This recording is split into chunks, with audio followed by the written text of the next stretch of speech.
Welcome in, everybody, to Fantasy Pros. This is leading off. It is me, Joey P. Joe Pisapia. That, of course, is Dinger Dan Harris, and it's you. And we're talking all things baseball right here at Fantasy Pros this lovely morning. I'm not even sure. What day is it? Is it Tuesday already? My goodness. Time does fly when you're having fun. And by the way, Dan Harris, I don't know if you realize this, but it's our anniversary. 4 months, you and me together here at Fantasy Pros, rocking and rolling, making stuff happen. Can you believe it's only been 4 glorious months of us together here? You were probably the guy who celebrated your 3-week anniversary with your high school girlfriend, right? That's why I'm divorced now. Who you are. That's right. Yes, every day I wake up and I just say, thank goodness. Thank goodness we added Joe. Every day. It's weird, but yes. Well, I'm glad. Yeah, 4 months. I didn't even know because it feels like it's been 20 years, and I mean that in a good and a bad I don't way. know what the 4th month anniversary is. I'm going to give you stats. That's fine. What I'm going to give you.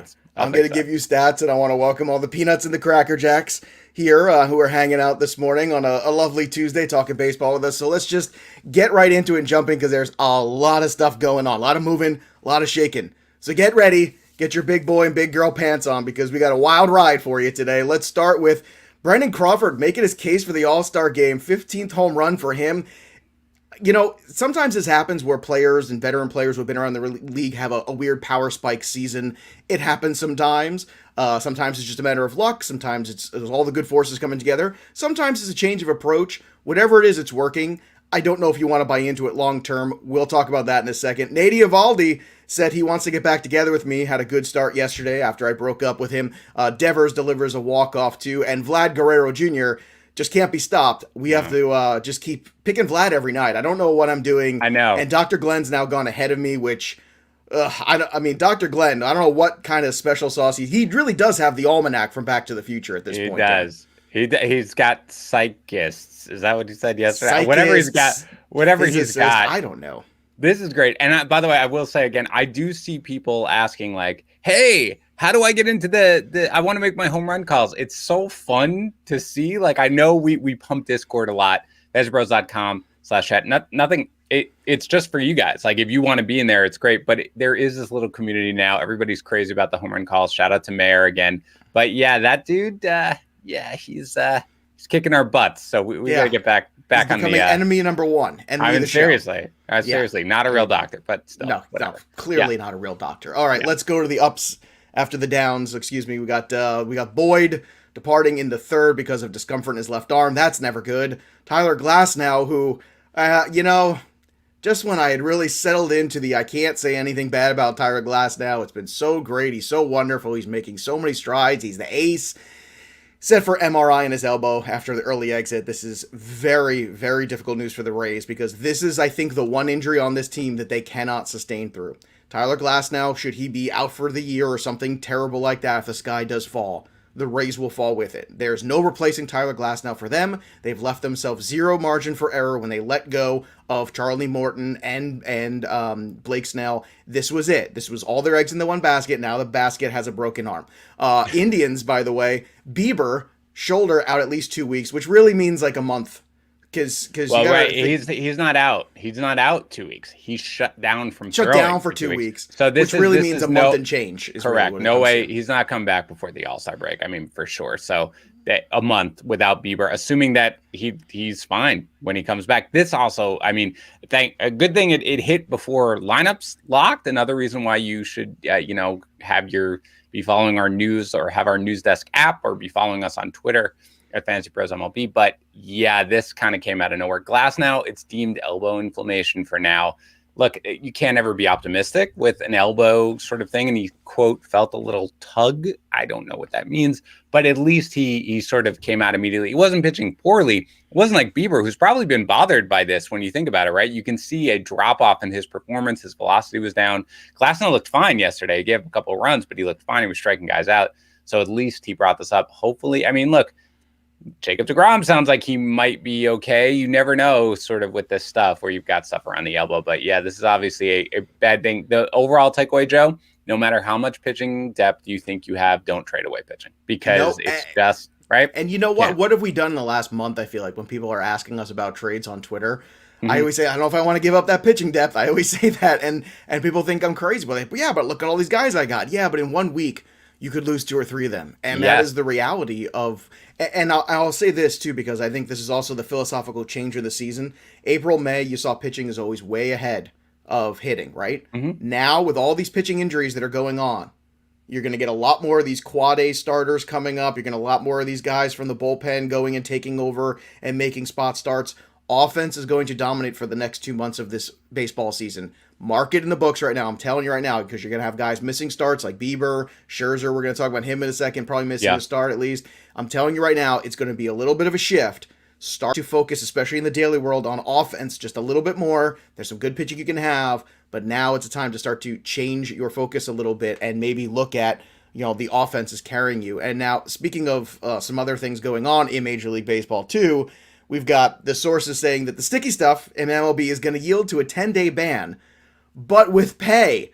So how do you account for this? So it's like, no, I want you out of here for 10 days, but I'm going to pay you to go because you're cheating. How do you feel about this, Dan? I think this is the new market inefficiency. When you want to get your pitcher a break, you just basically be like, here, go out, have an awesome start, because use some Spidey tack, then take a little 10-day break where you can relax. We don't have to fake an injury, and then we'll monitor your innings that way. Yeah, I mean, whatever, dude. I really wonder what the stigma is going to be for any of these guys that are caught, because everybody's doing this. So is it that big a deal? Or is this going to deter anyone? Because it kind of strikes me like it won't. Like 10 days is basically the equivalent of one start, right? For the most part, like that's really what it is essentially. So I don't know if this is going to deter anybody. It seems like a very bizarre sort of way to go about this, but yeah, Can whatever. I get a 10-day vacation with pay if I use it? Right, exactly. Like, no, I just want to know, like, because all of a sudden, my hands, I don't feel like I've got a good grip on the microphone here.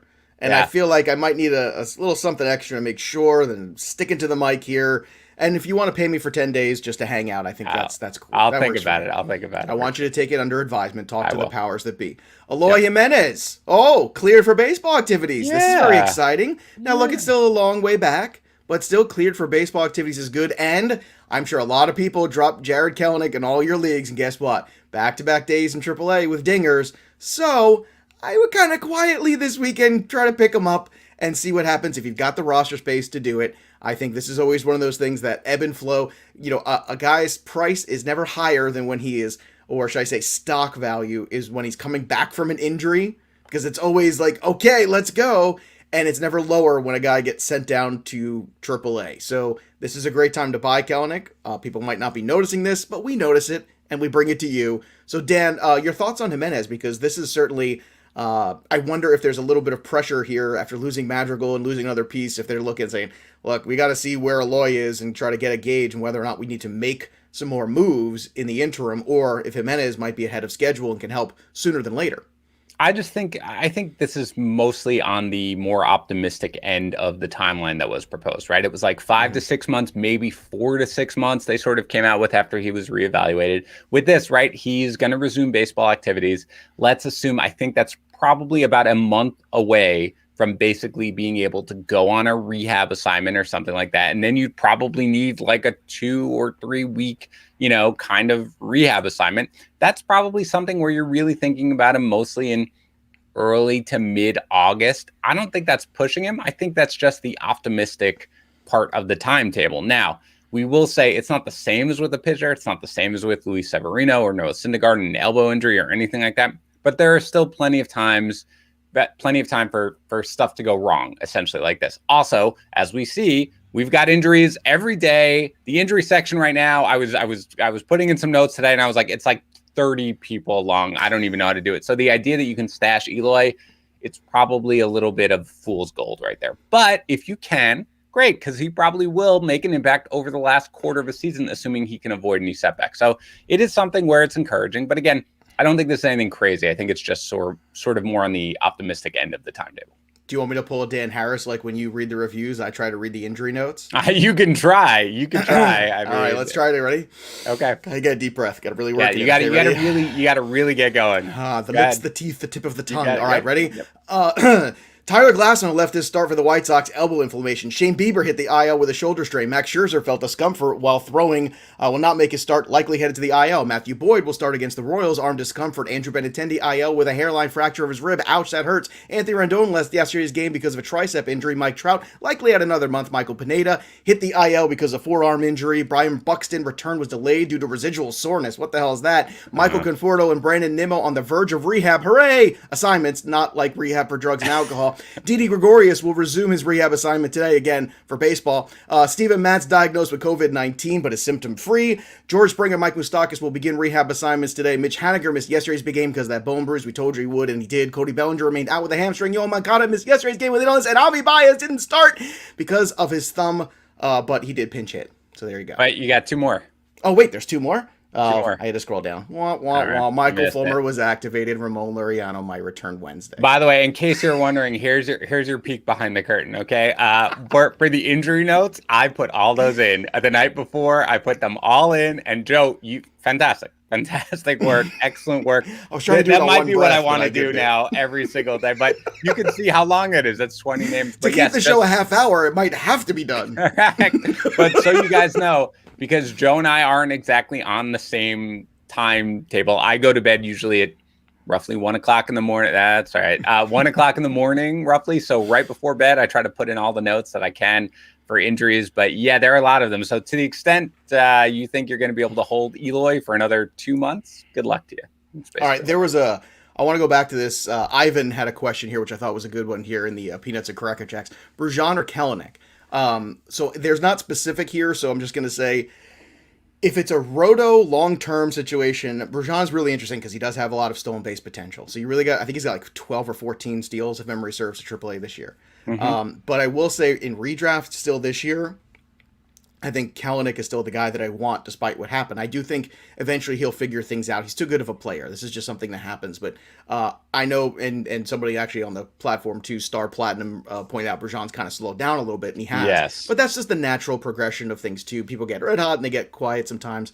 But because of the stolen base equity that he has in roto leagues, long-term especially, that's an asset to really consider strongly. However, redraft and just, overall asset, Kelenic I think is the better one. But what are your thoughts on this question?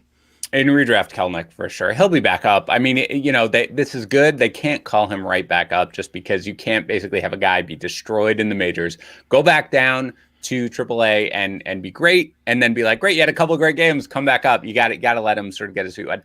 But I don't know when we're going to see. By the way, is it Brujan or Bruhan? Because I always say Bruhan, so I don't know. But I don't know. I'm calling him Bruhan.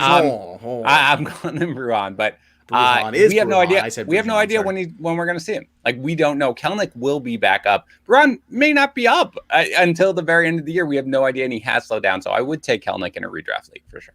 Again, I don't know if it's Dylan or Dylan. I want it to be Dylan. So we're just going to make it Dylan. Dylan. He's back. Will the White Sox, I know he means Sox, not six, trade for Nelson Cruz and bench the Yerminator? You know what? I think that would be an excellent move for the White Sox, but the problem is the Twins aren't going to trade him in the division. So don't get your hopes up for that. Well, the only reason why I don't know if they would avoid that is because, Nelson Cruz may have 13 years left in the majors. Who knows? He's 145. But, with that, it's a 1-year deal. It's not like they'd have to worry about being haunted by the guy. If they're out of it, they'd probably just take whatever the best thing they could get is. But I don't know. Those are in-division trades are very rare in baseball. If Eloy, though, is coming back, by the way, they may basically be like, we don't want you in the field anymore. Well, that's all right. They're not going to let him out in the field. That's even more to the point. So the DH spot is not the one that's going to be filled. If anything, it might be... Again, this is why I keep going back to David Peralta for the White Sox, because I think David Peralta is that perfect fit. A guy who could play the outfield, a guy who can, professional hitter. He's capable of having some good weeks in a row, too. And I don't know. I think that would be kind of the way to go. All right, let's continue on with the show. Kyle Schwarber, we talked about yesterday, is a lineup builder. He's been great in the leadoff spot, 2 for 3 with a homer yesterday. We did talk about Evaldi, but Alek Manoah on the other side of that start was good as well. Yep. Austin Gomber, who had some bad splits, was very good yesterday against the Padres. What a crazy game. And oh my goodness. And I saw Tatis come up at the end of that game and I went, oh boy, here we go. Tatis is going to go yard and I'm going to get it in a very big dramatic home run. No, I did not. He popped out and that was the ball game. Jonathan India, 3 for 4 with a steal. He's having a torrid June, 357, 481, 595 slash. Alex Wood bounced back against the D-backs like we told you he would yesterday, so good on that. And Kenta Maeda, secondary cheap arm, right? 7 Ks against the Mariners. Yeah. Good one run. I know he was limited, and this is why I didn't want to start him, necessarily in leagues. You want to wait and see. But in DFS, and that one specific thing when he was so cheap as a secondary arm, you go, man, maybe I can get some strikeouts. Maybe he gets to the 5th inning. He didn't quite, but still, this is a good sign for Kenta Maeda. Are you encouraged by this return? Maybe a little clearing of the head, a little feeling physically better. Is this the time to pounce on Maeda? Yeah, I think so. I watched that start pretty closely. He lacked command in that first inning. He walked 3 guys. It's like the first time in God knows how long that he's walked that many guys. A couple of close pitches, though, right there. He came back in the second inning, was just as sharp as I've seen him all year, just hitting his spots perfectly. Now, this was against the Mariners, so, he did have those walks, but for the most part, this was pretty encouraging. He had a lot of movement on his stuff. Understandably had a little trouble with his command again because he hadn't pitched in the majors and God knows how long, but this was encouraging, and it made me a little more optimistic that his difficulties really were because he had probably been battling arm soreness a little bit more. Whether it was a changeup or a splitter, I can't really tell the difference when I'm watching it. It had a lot of movement on it. It got a lot of whiffs. It was good. He was mixing in his fastball a little more, which I think he needs to do. So for Maeda, yeah, I'm kind of buying this one. Again, first start, he's got I can't remember, maybe the Rangers, I think, later this week. So I would definitely deploy him there in a season-long league for sure. All right, we got some major news, by the way, about the podcast and about our YouTube channel. But before we get to that, more major news about Manscaped. That's right, the Ultra Smooth package. That's right, smooth as my beautiful bald head is available now with the code LEADINGOFF at manscaped.com. Get 20% off and free shipping. You get the Crop Exfoliator. Yes, it sounds intimidating, but don't be intimidated. It's infused with ingredients that can soothe, clear, and keep the skin around your you-know-what feeling you-know-how. And you get the Crop Gel, which is a unique shaving clear gel just for the groin area. That is not how Max Scherzer injured his groin. I have been told that is not actually the case. And it's time to shave with the Crop Shaver, a well-designed shaving device for the groin with confidence, precision blades, everything you could possibly imagine, and a pivoting head for the ultimate groin grooming experience, which, I've been in broadcasting for more than a decade, and I never thought I'd get to say those words together, and I gotta tell you, it feels pretty good. So if you want to get that Lawnmower 4.0 and, of course, the Ultra Smooth package for Father's Day just in time, order now at manscaped.com. 20% off free shipping thanks to our friends right here at Manscaped, and of course use that code LEADINGOFF. Now, Dan, some exciting news because we've been pumping here, trying to get everybody subscribed to the YouTube channel so they can watch us, not just listen, maybe come here and be a part of the show, as so many people like to do every morning, which we're so thankful for all the time. But Dan, I think we've hit a milestone today, and it's a very special time. We did finally pass 4,000 YouTube subscribers to our channel. Amazing. Now, look, again, I don't know if people are listening, they're like 4,000. Whatever. This was not a channel that existed prior to us beginning this baseball season. We started it just because we wanted. That's a fair point, Mike. We started just because we wanted to give something special to our baseball listeners. So we made a deal. 4,000 subscribers. We will get some leading off merchandise into the Fantasy Pro store, which, by the way, you can find at fantasypros.com/shop. Don't be impatient. I need a little time here to get it up, to have the design worked out. Well, you're older, so we all know that. It's true. If anybody wants to suggest a specific shirt or design, you can do it in the comments. You can do it on Discord, again, in the Baseball Podcast channel. But we have reached the goal. To 5,000 is next, but if 4,000 gets us leading off merch, so I'm on it. Thank you very much to everyone who subscribed. 5,000 subscribers. If we could get to that, oh look, I know we just got 4,000, but if we finish this year with another 1,000 from scratch, that would be just incredible. Like that would really kind of be off the charts. This is like the little show that could. Nobody believed we could do this. Nobody wanted us to really do this. We're like, what? They all looked at us like we were crazy. And Dan said, no, Joe and I are going to do a show every day for baseball. It's going to work. It's going to be great. And everybody went, well, I don't know. Good luck with that. And here we are every day and 4,000 subscribers later, and not to mention all the reviews. So shout out to everybody. Question 2, very important one. Who will sell more merch? Leading off or Jared Kelenic and his own little merch department thing? I think it's going to be us, Dan. It really depends on if Kelnick can get back to the minors, and I'm sure if he gets back to the majors, if he gets back to the majors and goes in another 0 for 39 slump, nobody's going to be buying that over there. So if we get 5,000, I will purchase a lawnmower 4.0 and autograph it. Oh, How about that? God. I will buy it. I will send it to you. If we get to 5,000, we'll have a random drawing here, and I will you have an autographed Joe Pisapia lawnmower 4.0, which I can only imagine is worth nothing. So yeah, very, very exciting. Don't let that deter you from subscribing, by the way, to the channel. Don't let that be like, I don't want that. I don't want that. Go ahead. I'll protect you. I promise. All right. Update. Like we said before, Dr. Glenn is our daddy, and none of us are happy about this. So I don't know what sort of crazy thing he's got going on. Wonky Penguin got a home run too from Dom Smith. Hey. So the leaderboard looks like this now. Dr. Glenn at 9, I'm at 7, Wonky Penguin at 6. Dinger Dan Harris is with the rest of the pack at 5 right now. So we'll see if we can turn things around.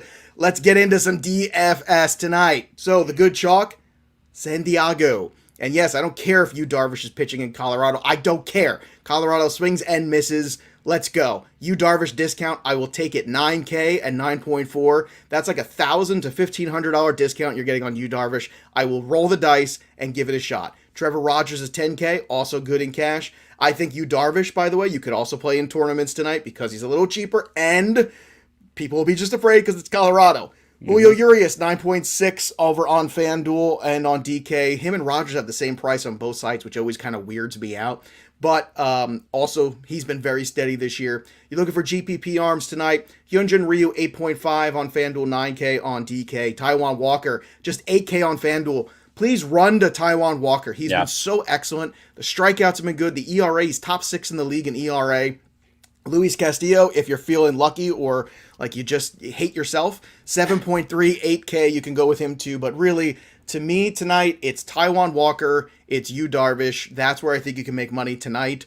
Some risk there, sure, with you, but you know what? I'm going to take it anyway. Your thoughts on the bigger pitchers? Because really, Dan, it's not a great night for secondary arms on DK. Not a lot of good discounts out there. Yeah, it's not. I'm not worried about Darvish. I mean, you saw it yesterday. I mean, that game was 3-2. It was 3-0 going into the ninth until Grisham homered. So it's not as if you go to Colorado and suddenly you're guaranteed to have 10, 12, 15 runs between the two teams. So I feel fine with Darvish. He's got stuff. He's got enough of a pitch mix that can play there. I agree that Walker, too cheap. Great, the Cubs swing and miss a ton, so it's there. I will say that I don't mind Julio Urias. I know the Phillies kind of hit a little bit yesterday, but the Phillies lineup honestly it doesn't scare me. They've got lefties in there, so between Harper and Odubel Herrera, so I'm okay with Julio Urias as well. But I think you hit the nail on the head with I love Darvish. I'm good with Taiwan Walker as well, so you're right there.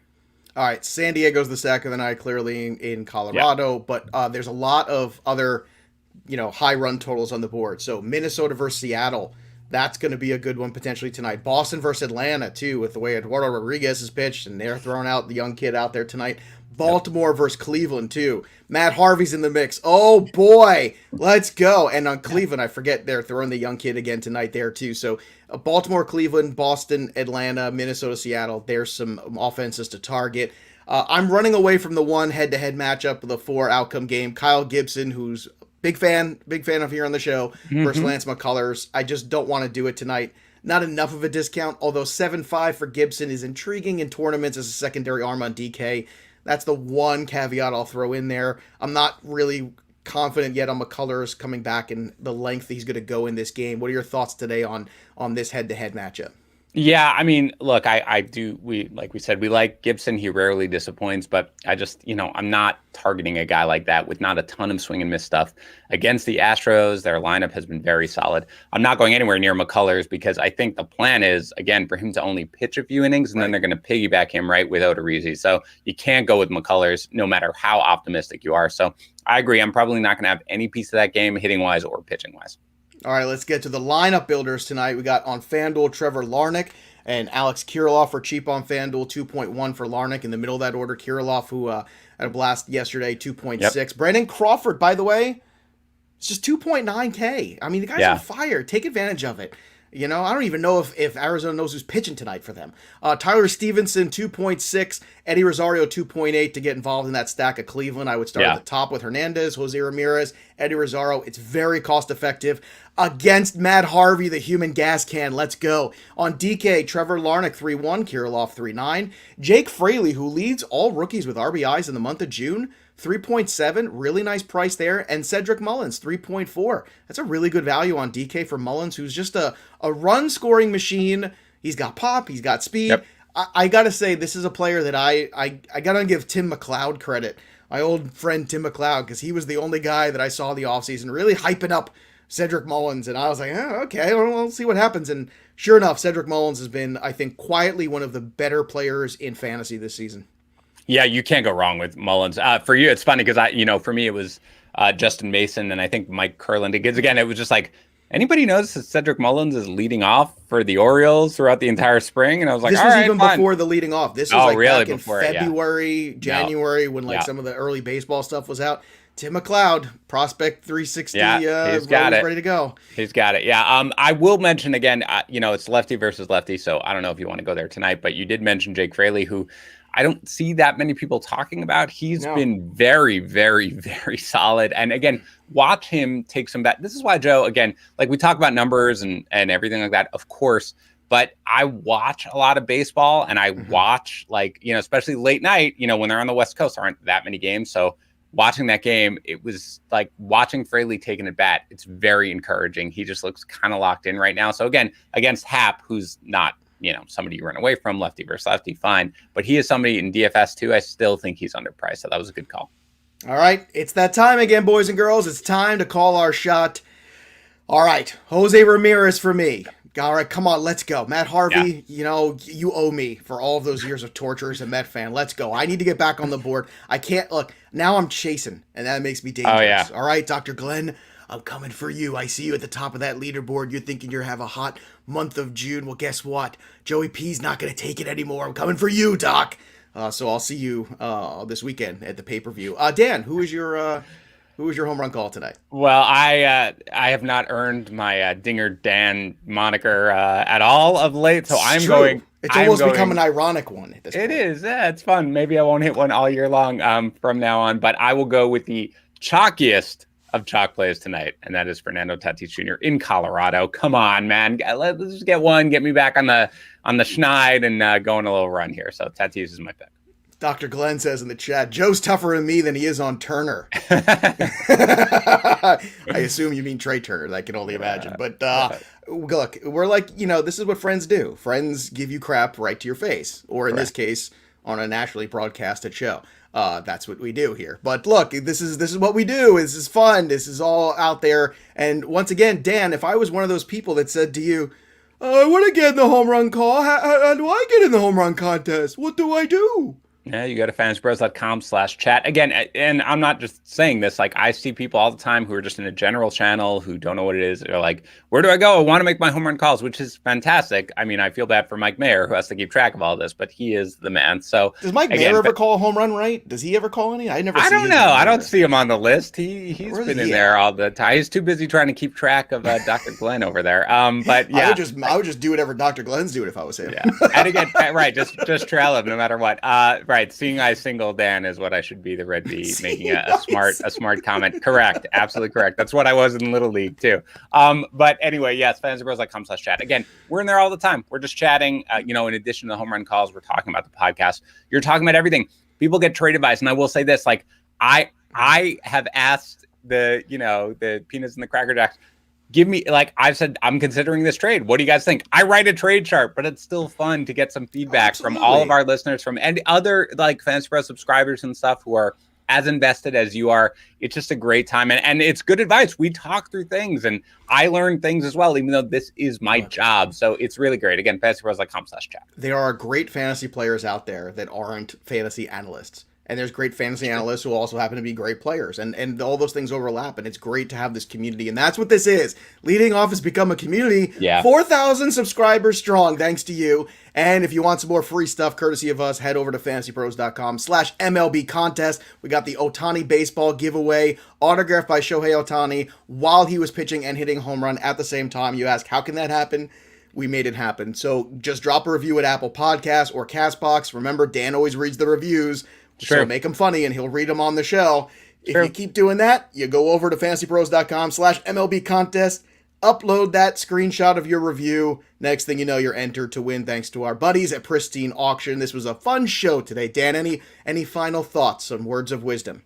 No, I guess the one thing I do want to say is because you had mentioned Brandon Crawford and we're like, well, is this real? And then I just kind of forgot to talk about it. I will say this. What Brandon Crawford is doing, a lot of it looks really good, and he's upped his walk rate and he's hitting the crap out of the ball, if I can say that. He's doing really well. But again, a 34-year-old player who's doing this is not somebody who I'm willing to buy for the rest of the season. So sell. Enjoy it while it's hot, but I'm not optimistic it's going to continue there. That's all. That's all. Yeah, that's all. All right, that'll do it for us, but the story of the game goes on. For Seeing Eye Single Dan Harris, I'm Joey P. We'll see you next time, kids.